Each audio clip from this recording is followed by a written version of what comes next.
So here we are, Chapter 3, Iron John by Robert Bly, and Chapter 3 is entitled The Road of Ashes, Descent, and Grief.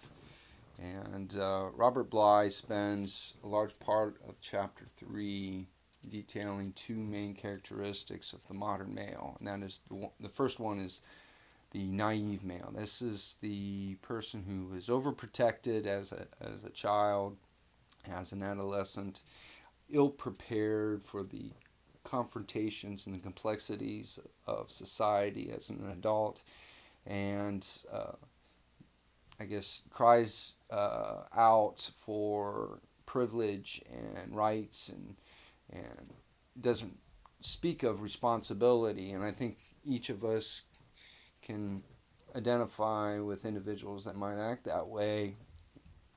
The second person is the numbness male, and this is the person who took a different path, who maybe had an overly ordered home, maybe had to leave home early and because of some trouble, and had to get a job, had to get responsibility early on, and foregoed maybe some of the natural enjoyments of adolescence and young adulthood because they were on their own. So these two individuals are polar opposites, and he makes a lot of effort into defining why those are unwanted and,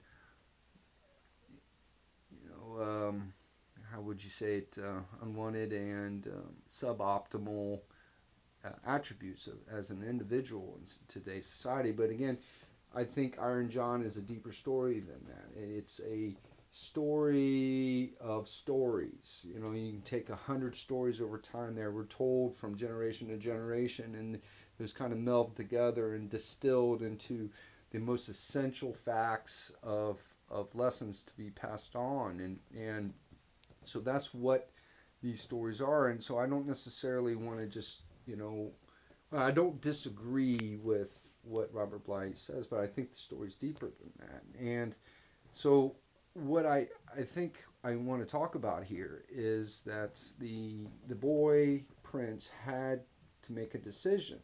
He had to decide whether he was going to steal the key or not. Now, he could have stayed as the prince in privilege and grow up within the walls, and that's the naive aspect that we kind of see in our society. But also, he could have left without even letting Iron John out, and gone out on his own and learned through the school of hard knocks, and took on the responsibility of life early and often. And but he chose a different path. He chose to walk with true, authentic being. Uh, he went with truth in his life, and he went through a series of kind of trials, which he failed, but in his failure he got a hold of something more valuable than what he could have done by staying there and passing those tests, and that was he identified the wound in his life. He covered himself in the strength, in true strength, not toughness, not grit, but true strength. And I think most importantly, he saw that within himself. He stared into the well and saw what was inside of him. And I think that's something that if we just each of us sat down and started examining our thoughts, our desires, our motivations, we would see somebody a little different than the way we perceive ourselves. Because if we see ourselves through our actions and through our words, I think most of us would see somebody different than who we really think we are. So of course he has to leave the forest, and so in chapter 3 here he kind of sums up this part of the story. So go out into the world, and there you will learn what poverty is. I see no evil in your heart, however I wish you well, So I'll give you a gift. Whenever you're in trouble, come to the edge of the forest and shout, Iron John, and I will come to the edge of the forest and help you. My power is great, greater than you believe. I have gold and silver in abundance. He has something of strength, and each of us have to dig down deep every once in a while to pull through some sort of an obstacle.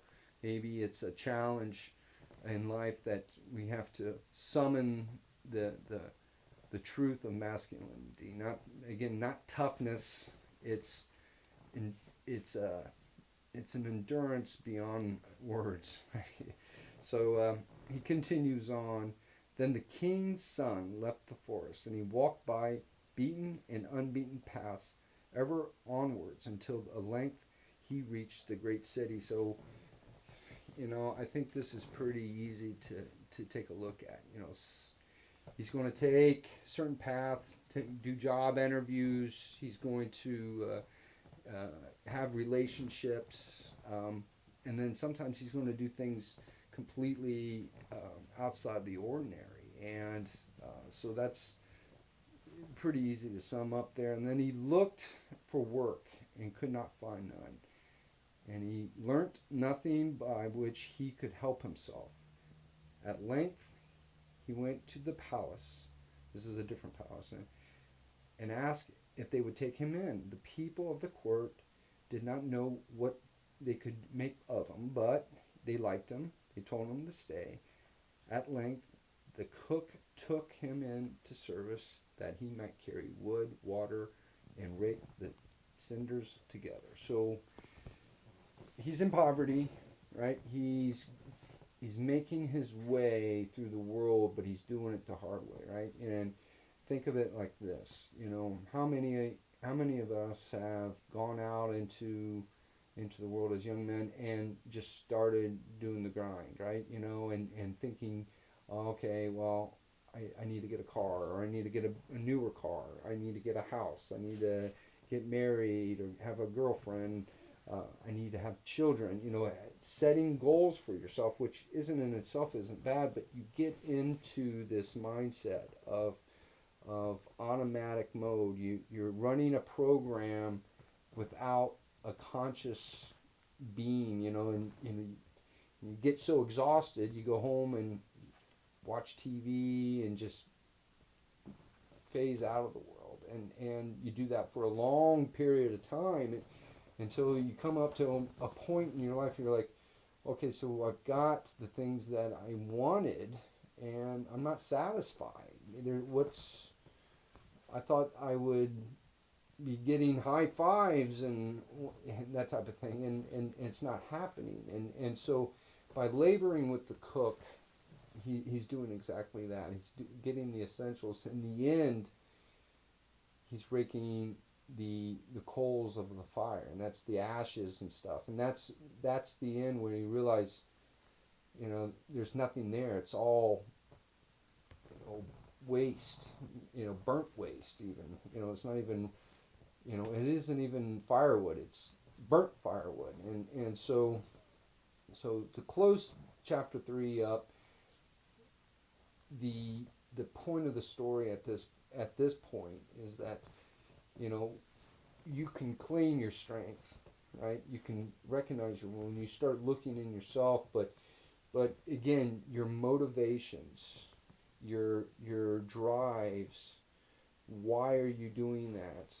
And recognizing that, because you get into automatic mode and you start propelling yourself and going to work every day and doing the grind, you're missing out on something, and that something is the meaning into your lives. And I think that's a good place to stop. So here we are, into chapter 3.